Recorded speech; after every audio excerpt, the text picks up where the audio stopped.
হ্যাঁ, এই যে আজকে সন্ত্রাসবাদের বিরুদ্ধে আমরা বলছি, সেখানে শুধু ধর্মনিরপেক্ষ বা গণতান্ত্রিক শক্তি না, এই জায়গায় তো আমরা সরকারকেও বলছি আমরা একসাথে লড়াই করব।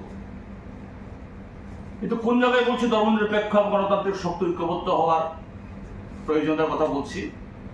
ভারতীয় জনতা পার্টি আরএসএস এর সংবিধান বিরোধী, গণতন্ত্র বিরোধী এবং এই দেশকে যে একচেটিয়া পুঁজিপতিদের কাছে আদানি আম্বানি তুলে দেওয়া, এর থেকে আমাদের দেশকে রক্ষা করার প্রশ্ন আমরা বলছি।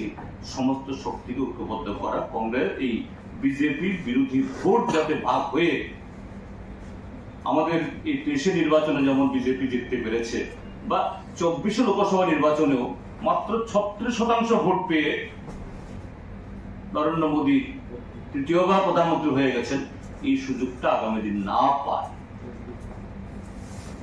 সেই বন্দোবস্ত করার জন্য আমরা এখনো বলছি, এটাই আমাদের পার্টি কংগ্রেসের লাইন।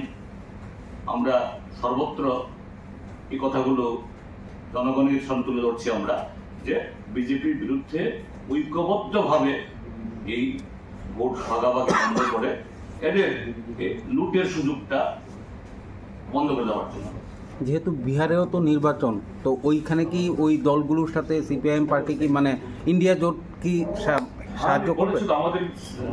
আমাদের জানার সেক্রেটারি কদিন আগে গিয়ে এসেছেন, সেখানে কথা বলে কিভাবে ইন্ডিয়া জোট ঐক্যবদ্ধভাবে সেখানকে নীতিশ কুমার এবং এই বিজেপির জোটকে হারানো যায় কথা বলে এসছেন, এবং সেই জায়গাতে আমরা সর্বতভাবে সেই মহাগঠবন্ধনের সাথে আমরা আছি, আমরা থাকবো।